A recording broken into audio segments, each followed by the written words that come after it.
Hey, what's up, everybody? It's Kane, aka Kane Bright here, and I am here in my new place here in North Virginia, Manassas, and whatnot and stuff, and daytime for once. So, place isn't really filled out yet, but decided to make a video. Unfortunately, I am still sick as a dog. I had a sinus infection that grew into a full-blown cold. But so give the parents and definitely letting the hair grow because it's cold out here, and that hair helps. But shout out to everybody who's watching the video. Thank you for checking the video out and stuff, and liking and sharing if you like it. Share it if you like it even more. If you want more videos and stuff, please share. Hit the like button. Let me know some content or things you'd like me to add to some of the videos, or basically armies and whatnot.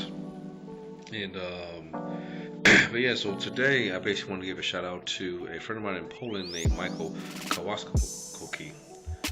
And hopefully I pronounced it correctly. I've been trying to pronounce how to say your last name for the past 3 days. If I didn't say it correctly, I apologize. But I guess maybe I'll do a little more practicing and whatnot. But he plays Crimson Fist, and he's getting into Emperor's Children. And he was talking to me on the Facebook 140k/30k Emperor's Children's page. And he wants to really grow his Emperor's Children army, but was thinking about getting rid of his Imperial Fist. And honestly, I hope that you don't get rid of your Imperial Fist. Because it's a good solid army both in 30k and in 40k. Now, I know some people are like, Crimson Fists aren't in 30k. What if they really pay attention to what's in the Codex, not the normal Codex, but the 30k Horus Heresy Codex, that they have their own special character, which is the father of the Crimson Fist chapter or grand chapter during the 30k age, and they're pretty nasty. Heck, the basic Imperial Fist Legionary Codex rules are nasty. They are the official shooty army, and they are great. They literally are like the Masters of Defense, and they have, to me, some of the greatest Terminators with Thunder Hammers and Shields, and their Breacher squads are nuts, especially with the special rules that they get like the shield wall.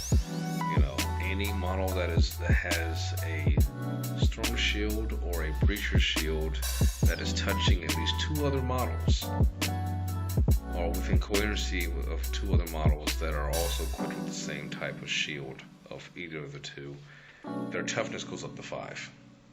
And I know they have one special squad that they get a bonus when they charge, +1 initiative, or if they're just going to be receiving, they don't go anywhere. I think that's also with the shield wall. If they don't charge, they're +1 toughness, so the toughness 5 Terminators or Breacher squad guys or characters right off the bat.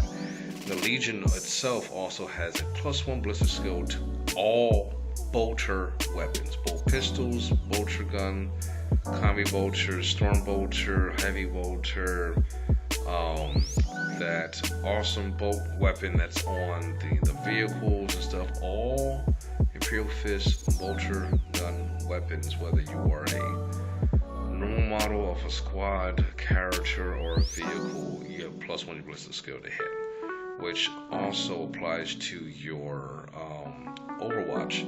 So since you have a +1 to your Overwatch, you're hitting with 5s versus just 6s. Kind of like the Dark Angels do in the standard 40k army. And also the Ultramarines have something similar to that as well. But going back to Imperial Fist 30k, Crimson Fist and Black Templar, all Black Templars are just absolutely amazing and nasty in combat. And don't even get me started on Sigmund. I'm not even going to touch the Primarch in this video. I will do another video when I go more into depth talking about the different characters of the 2 legions and comparing the 2, because yes, Emperor's Children are fast. They're definitely fast in combat. That they have their standard legionary rules that for any and all characters that on the turn that they correction, you might a little messed up, but the rules just for Empress Children just blow my mind because +1 initiative just for being an Empress child. And in the duel, once you duel, you're a +1 initiative. If you have Sonic Striker, you get another +1 initiative. However, some people have tried to say that they nerfed it and say in the Rata that it's opponent gets a -1 to their weapon skill. However, you still have other war gear that gives you another +1 to your initiative as long as you're in the challenge. The Carno Sabre or Saber, S-A-B-R-E, Sabre. That you're going to get Rending and you +1 to your initiative as long as you're fighting in a challenge. You have the Phoenix Guard Terminators that are beautiful models. They hit hard. Their weapon skill 5. Their initiative 4 base when they charge any round that they charge an assault, they get a +1 initiative.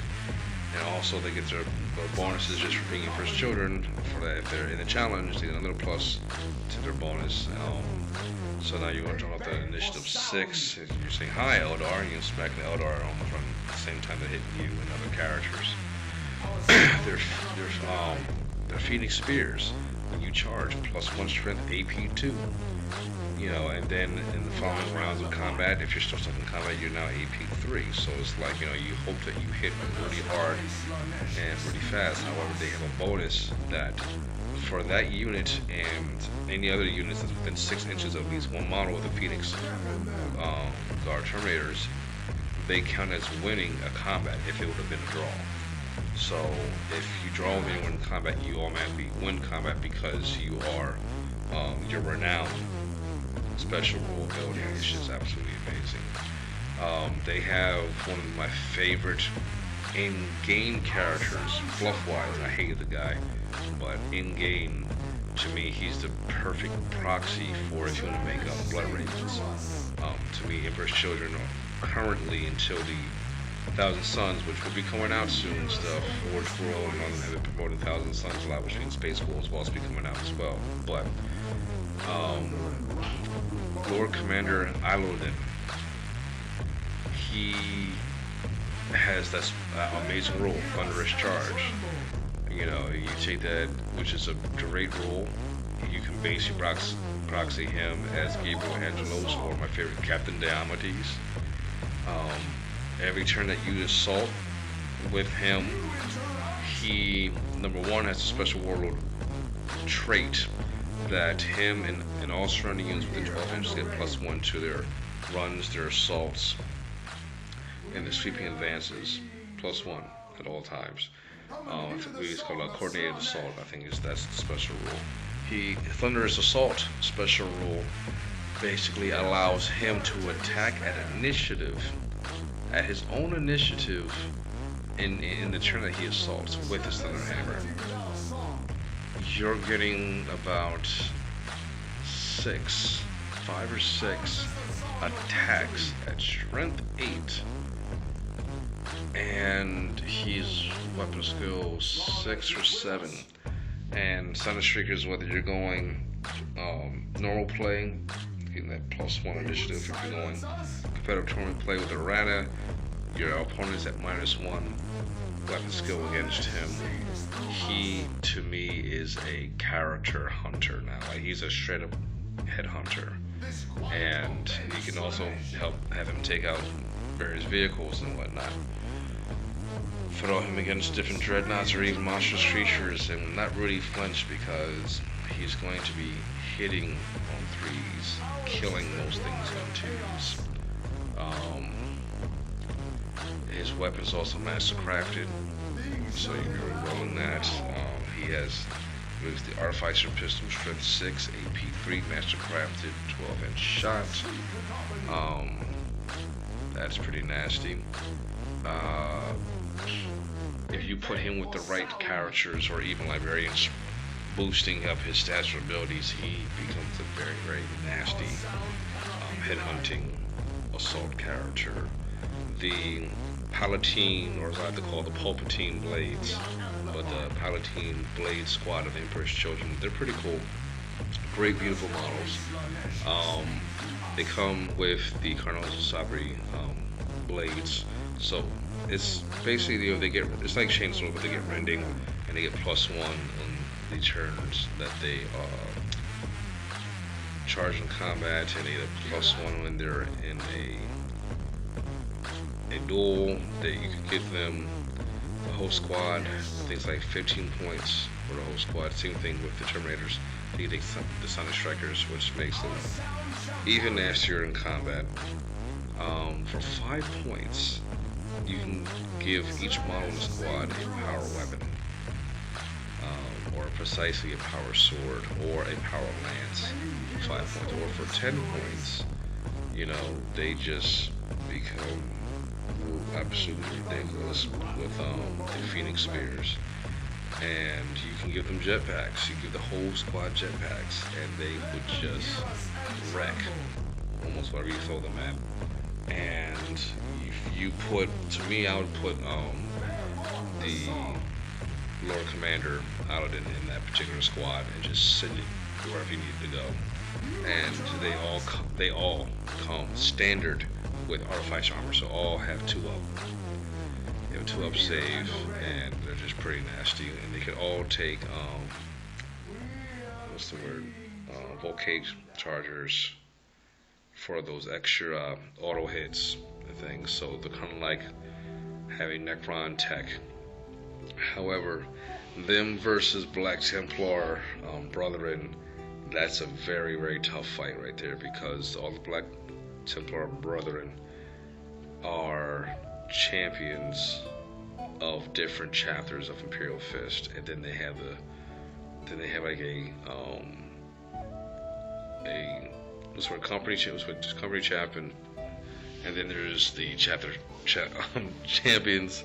So many champions and stuff. Sorry, getting a little tongue twist, but they all come standard with power swords. They're all, I believe they're all fearless or stubborn, and they all can count as individuals that can make challenges in a fight. They have a ton of special rules that makes them absolutely nasty. The whole, any Imperial Fist or successor chapter of Imperial Fist army that of 30k, that they're fighting from any type of terrain or defensive position, they automatically get stubborn, which is pretty nasty. They have a specialized version of the Power Fist, which is an AP1 versus an AP2, the standard one, just for like an actual 5 points.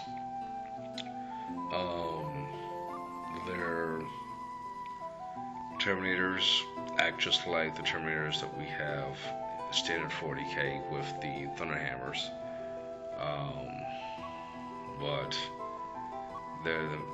the fact that they're all going to hit on 2s when they're shooting with bolters, to me, makes a major difference when you're fighting against other opponents. And I'm pretty sure that, unfortunately, there's a lot of people that might start complaining and trying to nerf the Imperial Fist. They haven't nerfed them yet. I'm happy they haven't tried to nerf them yet, because I'm so sick and tired of them saying, oh, this is overpowered, blah, blah, blah.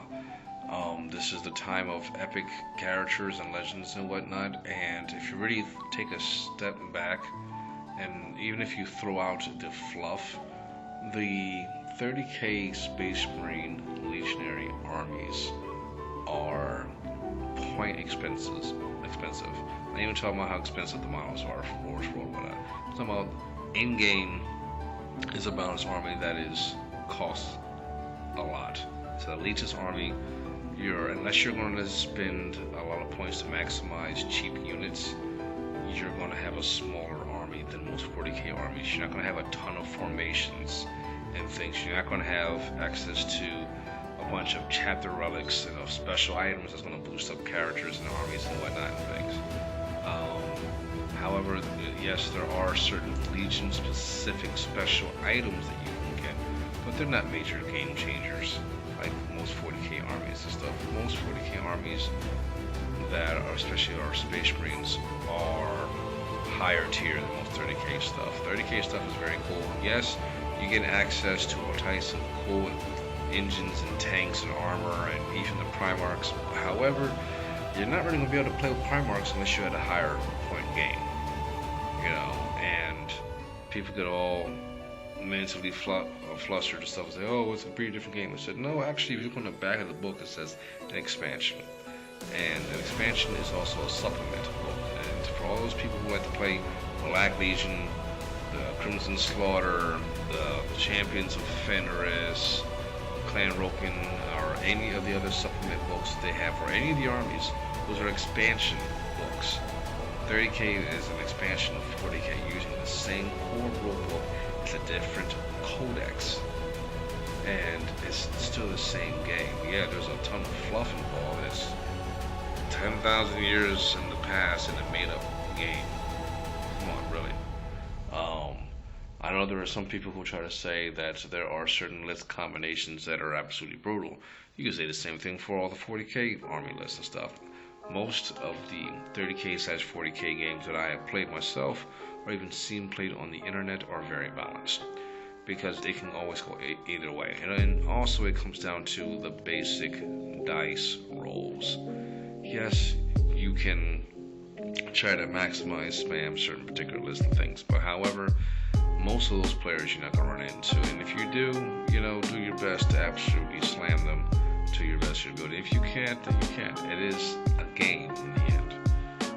But the whole thing is having fun, because that's what most people get into the hobby for, to have fun. To have fun, lose stress, make friends, and to just have a great time. And that's what I hope that you do. So, Michael, I hope that just a little bit that I've said in this particular video, though I will be making another video going more in depth with the two armies for you and other people who might see this video. So best luck to you on your army, and much respect for you taking care of your family and whatnot. And I hope that this helps you make some of your thoughts and decisions. But I would honestly keep your Crimson Fist and slowly build up your 30K army, and just have fun with it and stuff. Play against people and just have fun with it, because again, the Emperor's Children are nasty to me in combat, and they're pretty good shooting. I will say that the Catafani guys of the past versus the 40K versions of themselves are still pretty nasty with their sound weapons, and the fact that yes, they're range 36 inches.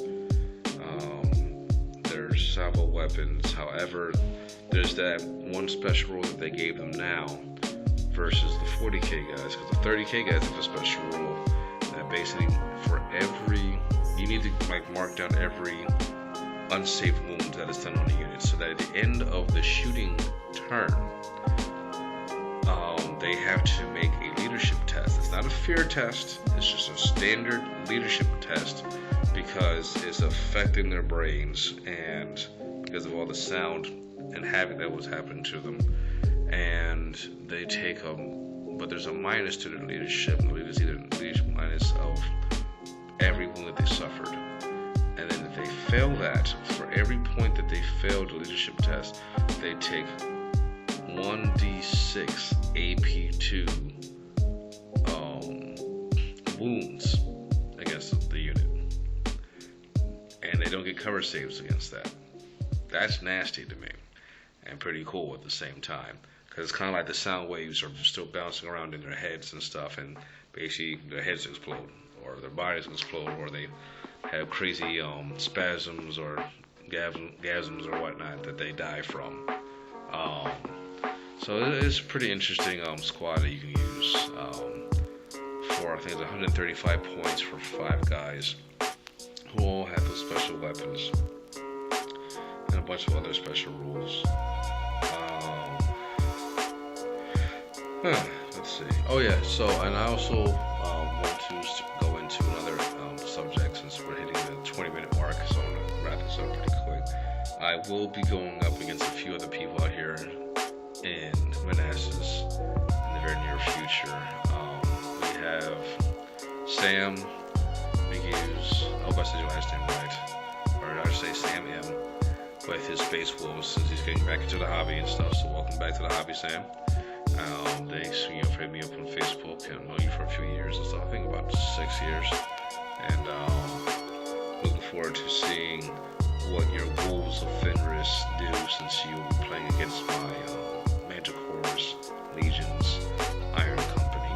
That doesn't mean it's going to be an armored company. I just call them the Iron Company because I'll be using the Iron Hand Special Rule. And then after you, there's Ed Norman.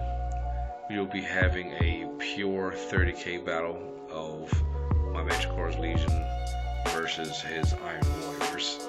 I was doing a reenactment of what was known as the First Imperial Heresy. If you ever read the book, Unremembered Empires, I believe it's chapter 3, there's a Iron Warriors character who's talking about a battle that took place with one of the Lost Legions known as the Purge versus a ton of other legions, and how that took place about 40 years before the Word Bearers, decided to become the First Traders,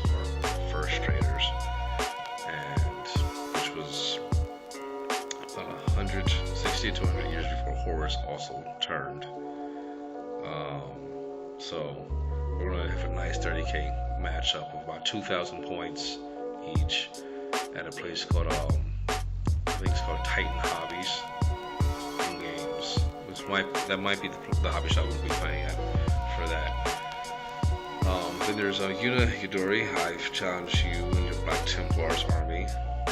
So I've heard that you've been doing pretty good with your paying commissions and whatnot stuff from other people. And hopefully, you can bring out your Black Templars, and because my Manticores are hungry to pound your Black Templars to death. I gotta pound the Iron Warriors, and I gotta pound the Space Wolves, and if they beat me, then that's even more awesome. And also, I will be challenging other people who are out here in the North Virginia gamers, hobbies, groups that are out here. So throwing out the gauntlet to everybody who plays 30k and 40k. I'm looking to have some battle report videos against all of you. I'm challenging every last one of you, friendly wise and whatnot stuff, nothing personal. But the idea of playing against people I've never played against, and sharpening my skills as a gamer, and having some fun at the same time, cracking jokes and whatnot. I'm really looking forward to that. And especially after my health gets better, I'm looking to go out there doing that. So we have more battle reports popping up, and I look forward to getting my new camera in the near future, so I can make better quality videos and things for people to view. And I eventually had to plan out the trip to go play against Sparrow on both my channel and his YouTube channel, and also brother Gamza, both his channel and my channel, and me working with Dave and hopefully Matt out there in Canada. And then there's also the idea of going out to Valhalla to play with all the guys and ladies at Blue Table Gaming, and hopefully I can get a bunch of my friends from Facebook.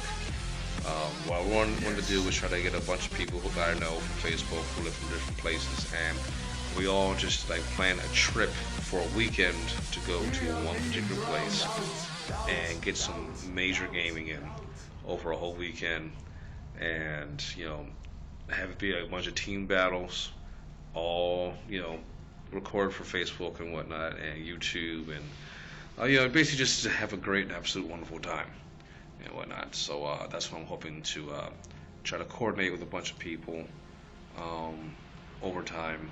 And I also want to give a shout out to my brother Dewan, since I know he's coming back into his film work, and looking forward to meeting up with you in the very near future and finishing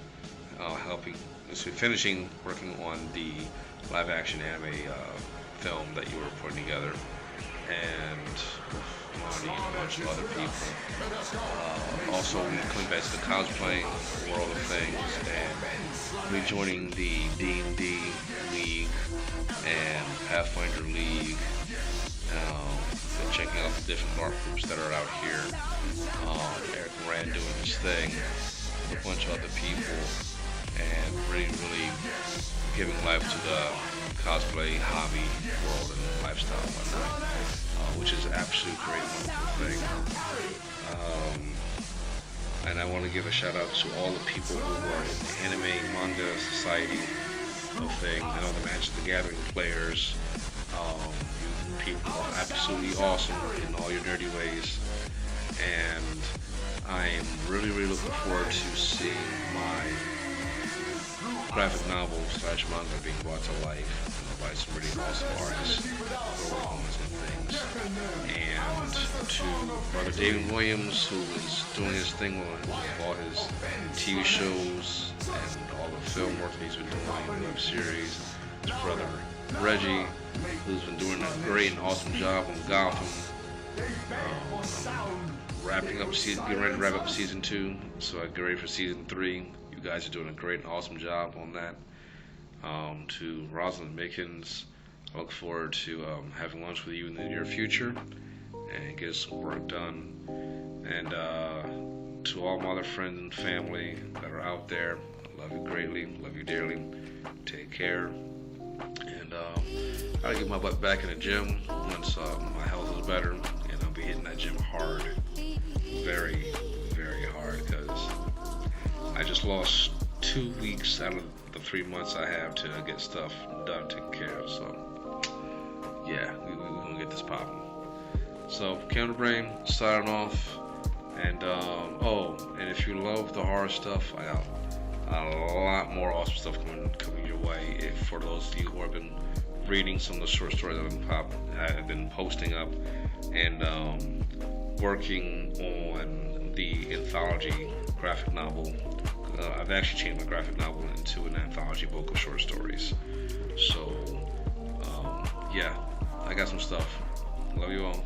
Peace and later. Camera Brain signing off.